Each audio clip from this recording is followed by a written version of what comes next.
Stock split और buyback दोनों ही ऐसे कॉर्पोरेट एक्शंस हैं जो बिगनर्स को बहुत इंटरेस्टिंग लगते हैं, लेकिन इनके इफेक्ट्स को लोग अक्सर गलत समझ लेते हैं। आइए इन दोनों कंसेप्ट को सीधे रिलेटेबल एग्जाम्पल के साथ डिकोड करते हैं। आइए अब हम स्टॉक स्प्लिट को समझते हैं। स्टॉक स्प्लिट का सिंपलेस्ट मीनिंग है एक शेयर को छोटे छोटे शेयर्स में डिवाइड कर देना। पर्पस, शेयर का प्राइस ज़्यादा एक्सेसिबल बनाना। एक एग्जाम्पल से समझते हैं। मान लो एक कंपनी का शेयर 3,000 रुपये पर चल रहा है। कंपनी अनाउंस करती है 1:3 का स्प्लिट, मतलब हर एक शेयर के 3 शेयर्स। अगर आपके पास स्प्लिट से पहले 10 शेयर थे तो पहले प्राइस 3,000 रुपये थी, तो उसकी वैल्यू हुई 30,000 रुपये। स्प्लिट के बाद आपको 10 की जगह 30 शेयर हो जाएंगे। एक्सपेक्टेड एडजस्टेड प्राइस 3,000 से 1,000 रुपये आ जाती है और वैल्यू उतनी की उतनी रहती है, यानी कि 30,000। इसमें क्वांटिटी तो बढ़ जाती है और प्राइस प्रोपोर्शनेटली एडजस्ट हो जाती है। बिगनर्स को जनरली ये कंफ्यूजन होता है, ब्रो स्प्लिट तो हुआ, मेरे शेयर्स बढ़ गए और मैं रिच हो गया। नहीं, आप केवल यूनिट ज़्यादा होल्ड करते हो, पर यूनिट का प्राइस उतना ही प्रपोर्शन में कम हो जाता है। रिजल्ट ये रहता है कि नेट वैल्यू एग्जैक्टली सेम रहती है। स्टॉक स्प्लिट में कुछ क्रिएट नहीं होता, सिर्फ एग्जिस्टिंग वैल्यू को डिवाइड किया जाता है।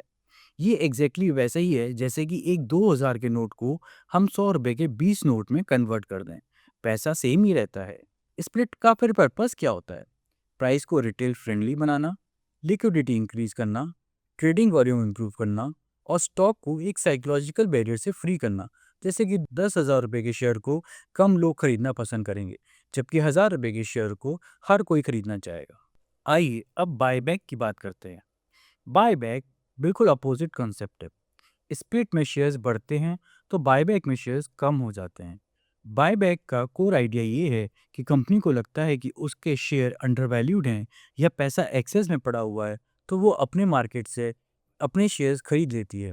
बायबैक को अक्सर पॉजिटिव सिग्नल माना जाता है, क्योंकि कंपनी अपने ही शेयर्स को वैल्यूएबल समझ रही है, कैश एक्सेस में है और फ्यूचर ग्रोथ के लिए कॉन्फिडेंस हाई है। आइए अब कुछ कॉमन मिथ टूर करते हैं। क्या स्प्लिट होने से प्राइस हमेशा ऊपर जाता है? ऐसा नहीं है। स्प्लिट के बाद कुछ केसेस में मोमेंटम आता है, बट मैथमेटिकली प्राइस इंक्रीज का कोई गारंटी नहीं है।